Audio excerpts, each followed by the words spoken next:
Before we begin, just a reminder of some of the assignments due.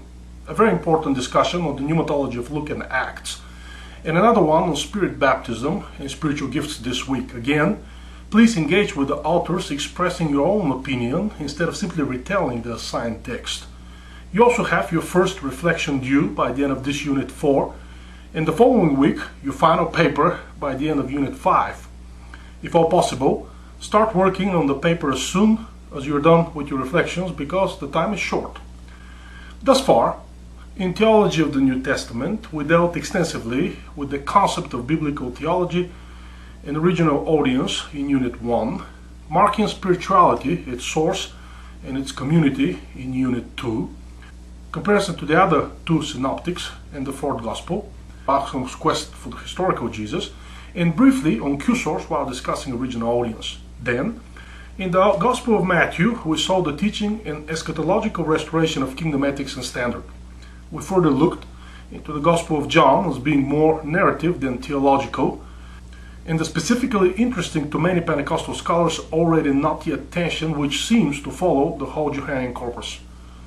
Following that, our favorite author Bauckham introduced the writing of John in a comparison and contrast with other apocalyptic literature, viewing Revelation as climax of Old Testament prophecy, and John himself as a continuation of the Old Testament apocalyptic tradition. And now we arrive at a very important pneumatological text in the New Testament, namely the Lucian corpus, containing Luke's Gospel and Acts of the Apostles. Both are written as a collective narrative based on extensive historical research Luke has done on the life of Jesus and then on the early days of the church in Acts. First and foremost, why is Luke so important to the New Testament pneumatology or the theology of the Holy Spirit? Because Luke provides a much needed continuity between the baptism with the Holy Spirit professed by Jesus after his resurrection in Luke chapter 20 and the infilling of the apostles with the Holy Spirit in Acts chapter 2 and so on. The apostolic baptism is followed by similar experiences with the Gentiles in Samaria in Acts chapter 8, the Apostle Paul in chapter 9, some say, then in the house of Cornelius in Acts chapter 10, the Ephesians, and so on. Significant for this continuity is its initiation with the empowerment of the Messianic Son of God, as expressed by Max Turner's text. By recognizing the Markian source which Luke uses, we are quickly introduced to the Q source containing additional information to the Synoptic Gospels. While Q is made reference mainly in the footnotes, the reduction conclusions remain central to the main argument in the text. So, the story in Luke, who is not a direct witness to the baptism of Jesus, is a collaboration of various witnesses within the Lucan tradition. Luke combines and edits all the original information in one story, which he calls a narrative, a discourse, or even a book in some of the more modern translations. The reductions and the exclusions made by Luke to the baptism discourse are noted as stilistics rather than theological, though they may have some theological moment as well.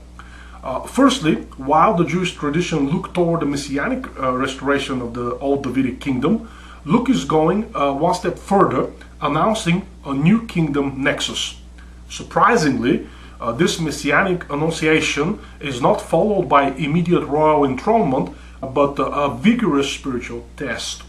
Jesus is tested in the desert, led there by no one else, but by the Spirit who the reader had just witnessed in his baptism at the River Jordan. While Markian tradition compares the temptation of Christ with the temptation of Adam, Luke, possibly citing the Q source, parallels the temptation of Christ with the journey of Israel through the desert. Ultimately, Luke presents us with one new spiritual exodus. Having passed the temptation, Jesus returns from the desert full with the Holy Spirit and enters kingdom ministry unprecedented in Israel's history. The Spirit, who has both brought and aided Christ in the desert, is now leading him in a final victorious triumph over curse, sickness, demons, and all the powers of darkness. Having established the opening episode in the ministry of Jesus, we are now presented by a complete Luke-Acts soteriology of the kingdom by Mattera's text. But salvation in Luke-Acts is not merely the Matthean fulfillment of Old Testament prophecies or the far distant Johannine in the beginning God. Once having established the ministry of Jesus in the Spirit, Luke presents us with a soteriology that is deeply pneumatical, and not merely a New Testament one.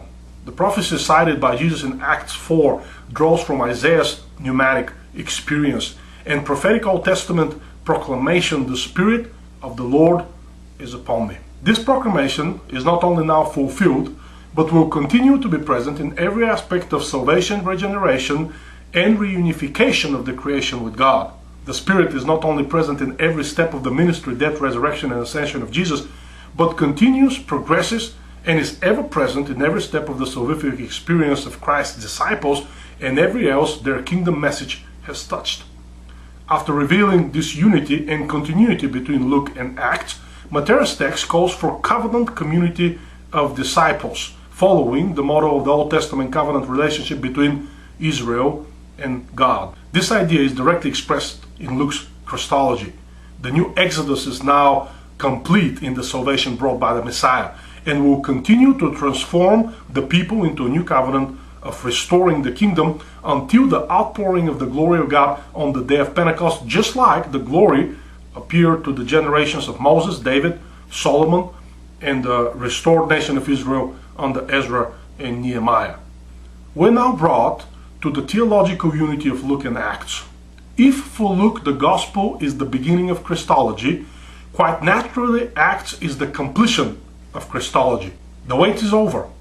The so long-awaited salvation is being fulfilled, not in some prophetic and distant future, but while the reader is introduced to the story of Jesus and the story of the early church.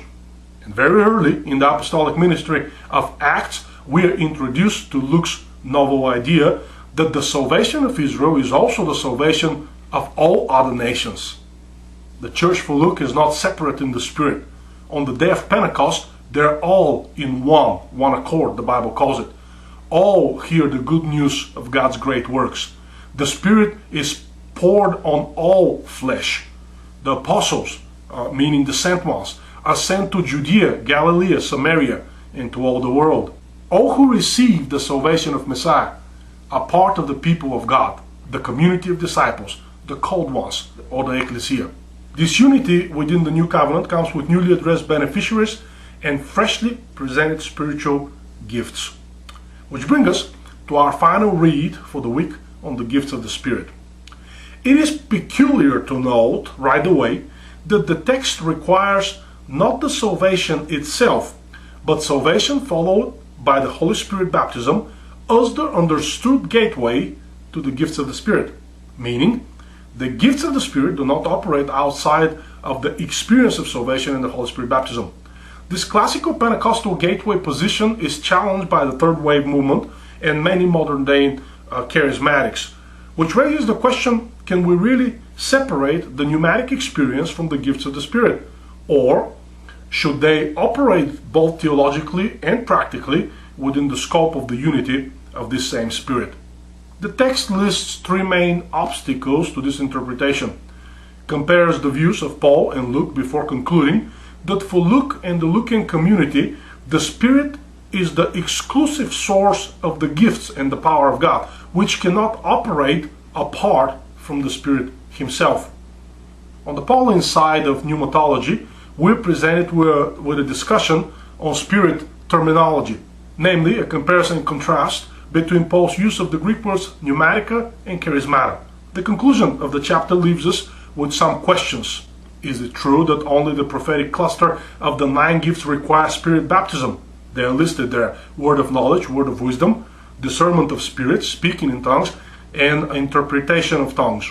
It is also peculiar that the actual gift of prophecy is not listed among those so-called prophetic gifts, but also faith, healing, and miracles, called great works in some of the translations. Why are they omitted in the pneumatic list? Can gifts be operated without the power of the Spirit baptism? Does such operation not take away the whole pneumatic Spirit-filled idea from the pneumatic Spirit-given gifts? This and many other questions about Luke Acts theology we will have chance to talk about in the upcoming discussions.